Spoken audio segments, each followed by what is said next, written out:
Olá, minha gente, professor Nelson Sartori de Língua Portuguesa, nosso curso de gramática. Vamos falar agora sobre colocação pronominal. Acho muito importante a gente entender que a questão da colocação pronominal vai se apresentar dentro da prova associada à questão de regência. Por quê? Nós vamos falar sobre a colocação do pronome oblíquo em relação ao verbo. Lembrem-se que quando nós falamos sobre pronome pessoal, eu disse a vocês que o pronome pessoal do caso oblíquo ele tem a função do complemento do verbo. Então, ele vai sempre complementar o verbo, e esse complemento pode vir preposicionado ou não, dependendo da regência. Isso significa que nós teremos pronomes apropriados para complemento preposicionados e outros apropriados para complementos não preposicionados. Então, não é só a questão da colocação do pronome em relação ao verbo, se eu coloco depois do verbo, antes do verbo ou no meio, mas sim que ele também seja correto. Então, dificilmente eles vão trazer a construção isolada, a sua colocação. Não, eles vão colocar a questão da regência acompanhado, mas nós veremos isso daí também mais para frente, junto com a questão de regência. Então, fique tranquilo ali que nós vamos ver tudo isso daí. Tá certo? Então, vamos dar uma olhadinha agora nas bases dessa estrutura, um slide branco aqui para a gente poder trabalhar. Eu quero que você perceba e entenda uma coisa. Qual é a relação natural, tá? Olha só, a relação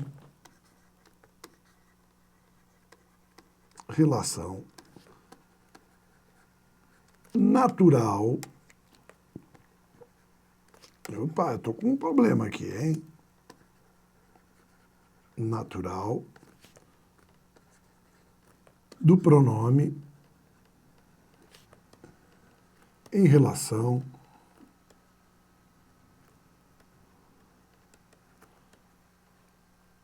ao verbo. Tá? Lembrando que estamos falando do pronome oblíquo. Tá bom? Então vamos lá, pessoal. Dentro da estrutura da hierarquia, primeiro vem o verbo, porque ele vale mais.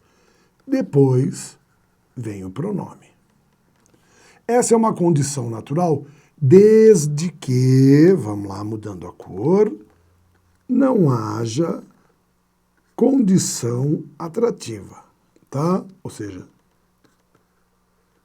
sem condição atrativa. Ou seja, se eu não tiver coisa alguma antes do meu verbo para determinar a atração do pronome, o lugar do pronome é sempre aqui. Ou seja, né, a partir da frase, vamos olhar assim, ó, dei o carro ao meu filho. Tá? O que eu vou fazer dentro dessa estrutura? Eu vou substituir inicialmente o carro. Então ele é um complemento. Quem dá algo a alguém, não é isso? Olha, esse daqui é um complemento preposicionado, esse é sem preposição. Então o que eu faço numa construção como essa? Veja que eu começo pelo verbo, né? Então o que eu vou fazer? Dei o carro ao meu filho, dei o ao meu filho. Substituir o carro, ele veio aqui, perceba que antes não há palavra alguma. Tá certo?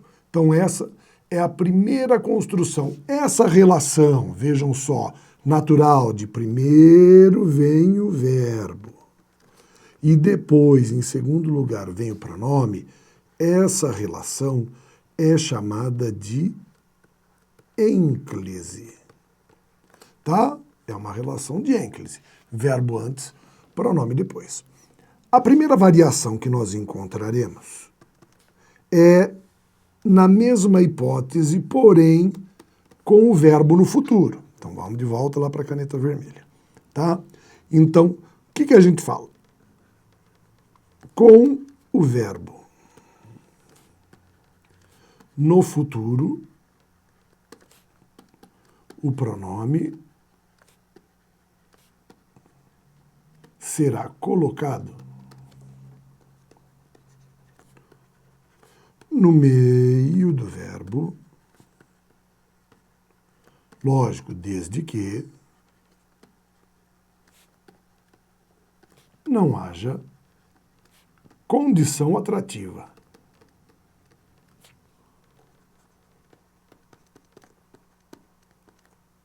Então, como assim? Então, vamos imaginar a nossa relação. Eu vou pegar o verbo e vou dividir, vou colocar o pronome aqui, Pronome. E vou dividir o verbo em duas partes. Olha só. Verbo. Isso vai acontecer, vejam só, quando nós tivermos o quê? O verbo no futuro, obviamente, voltando para a caneta azul, desde que, olha só, a gente esteja sem condição atrativa. Tá? Sem a condição atrativa. Então, eu construo como? Eu digo assim, darei, vamos colocar o verbo no futuro, o carro ao meu filho. E vou mais uma vez, lembrando, ao meu filho, é o termo preposicionado, o carro é o termo que nós vamos completar. O que eu vou fazer? Eu vou dizer assim, dá-lo-ei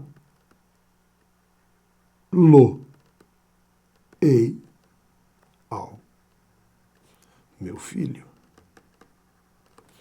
Tá? Olha só, então, como o pronome foi colocado no meio. Isso porque eu não tenho a condição atrativa. O nome que nós damos a essa estrutura aqui é a chamada mesóclise. Tá? Mesóclise. Então, desde que eu não tenha um termo atrativo, que é esse daqui, essas são as duas condições.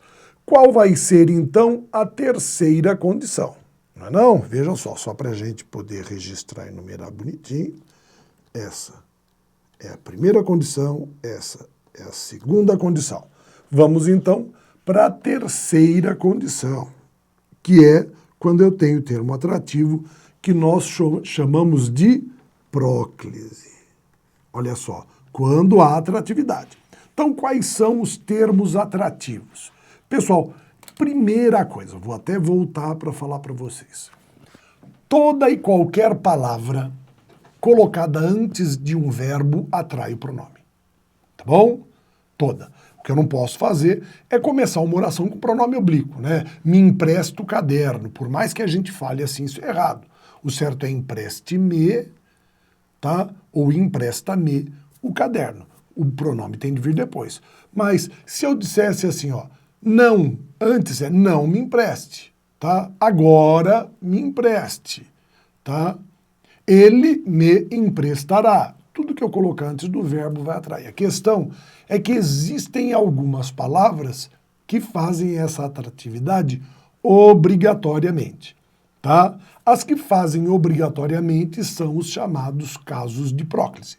E todas as outras palavras são condições facultativas, tá bom? Então, toda palavra atrai? Toda palavra atrai. Só que algumas vão fazer, algumas situações vão construir isso sempre, e outras facultativamente. Vamos vendo quais são essas condições obrigatórias, porque essas condições obrigatórias são, na verdade, os chamados casos de próclise. Olha aí.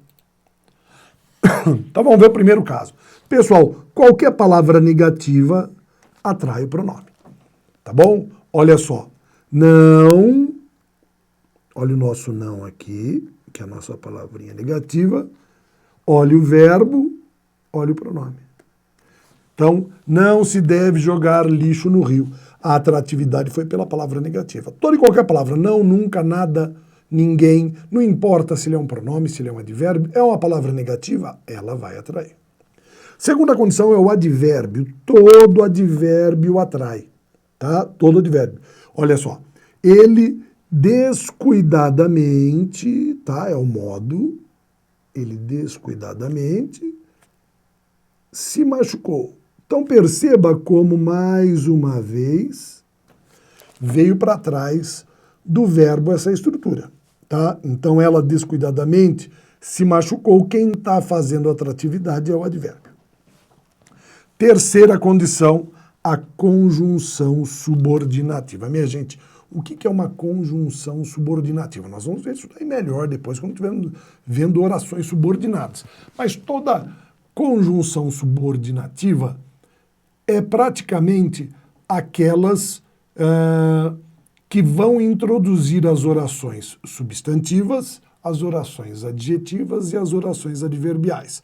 Então vamos lembrar de uma coisa que eu já havia dito a vocês. Quando uma palavra ela não é competente o suficiente, ou ela não é adequadamente contextual para poder representar uma ideia, eu às vezes procuro uma locução. O que é uma locução? Um conjunto de palavras que seja mais eficiente do que aquela. Então eu tenho locução adjetiva, tenho locução verbal, tenho locução prepositiva, locução pronominal, até locução substantiva, tá? Que são mais raras. Mas eu tenho, é um conjunto de palavras que equivale a uma palavra só. Quando, às vezes, esse conjunto de palavras ele não é tão eficiente, nós precisamos elaborar uma oração. Então eu saio da locução e vou para a oração, para a oração. É mais um passo, é como se fosse um progresso daquela expressão que precisa também de uma ação, de alguma coisa mais significativa. Então vem as orações subordinadas. Por que elas são subordinadas? Por uma razão, né? Elas são subordinadas porque elas precisam, tá, estar dentro de uma oração. Elas sozinhas muitas vezes não têm sentido, elas não têm significado, tá? Então, essa é a condição. Então, vamos ver. Ou seja, toda oração que não for coordenada é subordinada, tá bom? Então, toda ela atrai. Veja só.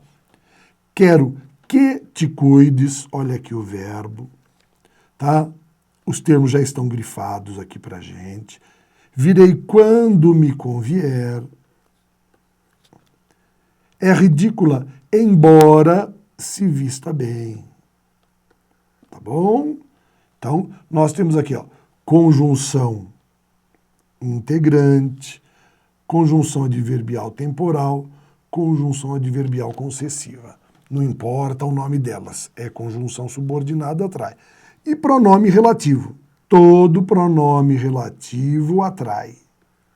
Todos eles vão atrair. Então não se esqueça desse, mais um valor, mais algo importante ali quando a gente fala sobre essa estrutura. Outra condição, pronome indefinido. Olha só, alguém me perguntou. Pronome interrogativo, lembre-se que nós falamos que você pode achar, poxa, mas olha o quem aqui, ele não é pronome relativo. Lembre-se que quando o pronome relativo faz uma pergunta, ele se torna pronome interrogativo. Então, em função a isso que está acontecendo, tá bom? A atratividade. Tá? Aqui, ó. Porque te assustas. Em cima, quem me busca a esta hora tardia. Depois, como a julgariam os pais se conhecessem sua vida. Então, a mesma coisa dentro desse contexto.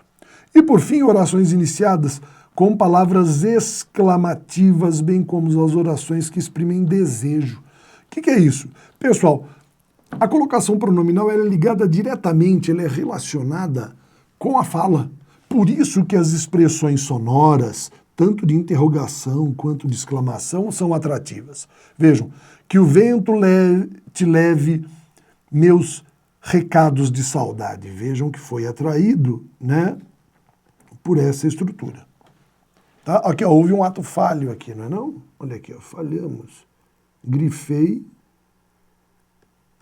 o O, e não é, né? É o T, tá bom? Que o vento te leve meus recados de saudade. Depois, que Deus o abençoe, veja só o verbo, a expressão de desejo, exprimindo desejo, tá? Bons olhos o vejam, mesma coisa. E a última, o em, mais o gerúndio, é uma construção tradicional por causa da expressão sonora que ele sempre vai atrair. Então é em se perdendo, em se falando, em se cantando, em se querendo, sempre essas condições são significativas para a gente dentro da atratividade dos pronomes, certo? No próximo bloco, a gente conclui essa relação com a colocação pronominal. Então, aguarde aí que a gente fecha no próximo bloco, colocação pronominal.